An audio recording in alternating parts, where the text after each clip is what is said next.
This video sponsored by BuyMode. இந்த ஆப்பில் நீங்கள் பர்ச்சேஸ் பண்ணக்கூடிய எல்லா ப்ராடக்ட்டும் உங்களுக்கு ரொம்ப மலிவான விலையிலேயே கிடைக்குது. இதில் நிறைய ஆஃபர்ஸ் அண்ட் கூப்பன்ஸ் ப்ரொவைட் பண்ணுறாங்க. ஸோ இதோட லிங்க் உங்களுக்கு டிஸ்கிரிப்ஷனில் கொடுக்குறேன், யூஸ் பண்ணி பாருங்கள். 1000 வரவே வராது.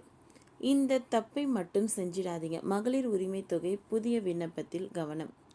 தமிழ்நாடு அரசின் திட்டங்களில் மிகவும் வரவேற்பு பெற்ற திட்டம் என்றால் அது மகளிர் உரிமை தொகை திட்டம்தான். தற்போது குறிப்பிட்ட மகளிருக்கு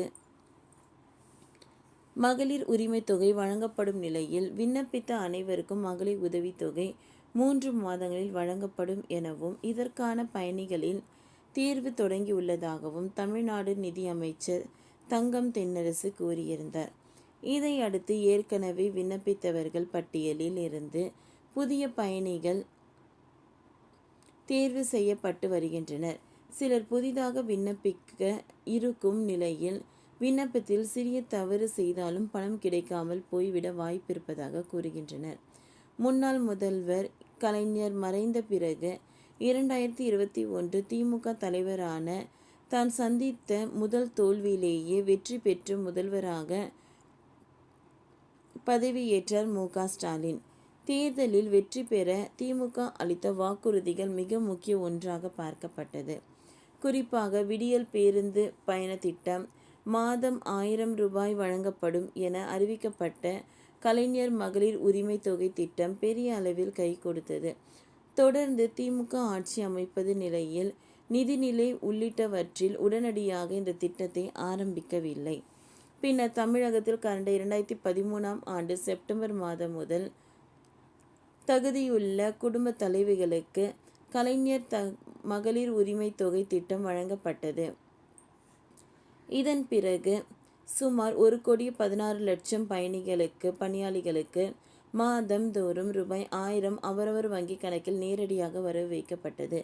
மேலும் புதிதாக திருமணமானவர்கள், புதிய குடும்ப அட்டை பெற்றவர்கள், கல்லூரி படிப்பை முடித்தவர்கள் என மாதந்தோறும் 1000 கணக்கில் மகளிர் உரிமை தொகைக்காக புதிய விண்ணப்பங்கள் பெறப்பட்டு வருகின்றன. இதன் காரணமாக ஒவ்வொரு மாதமும் கலைஞர் மகளிர் உரிமை தொகைக்கான பட்டியல் தொடர்ந்து புதுப்பிக்கப்பட்டு வருகிறது. இந்த நிலையில் அரசின் விதிமுறைகள் பொருந்தாததால் தற்பொழுது சுமார் 1,27,000 பயணிகள் உரிமை தொகை திட்டத்தில் இருந்து நீக்கப்பட்டுள்ளனர். இதன் காரணமாக கலைஞர் மகளிர் உரிமை தொகை திட்ட பணியாளிகள் எண்ணிக்கை 1,15,00,000 இருந்து 1,14,00,000 குறைந்திருக்கிறது.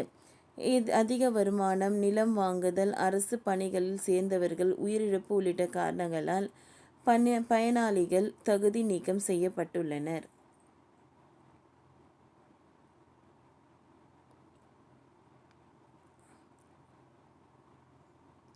ஆண்டு ஓய்வூதிய சமூக பாதுகாப்பு ஓய்வூதியம் பெறுவோரும் விண்ணப்பிக்க முடியாது. கார், ஜீப் உள்ளிட்ட 4 சக்கர வாகனங்கள் வைத்திருப்பவர்களும், அரசு ஊழியர்கள், பொதுத்துறை நிறுவனங்கள், வங்கி ஊழியர்கள், வாரிய ஊழியர்கள் இந்த திட்டத்திற்கு விண்ணப்பிக்க முடியாது என்பன உள்ளிட்ட பல்வேறு கட்டுப்பாடுகள் இருப்பதும் கவனிக்கத்தக்கது.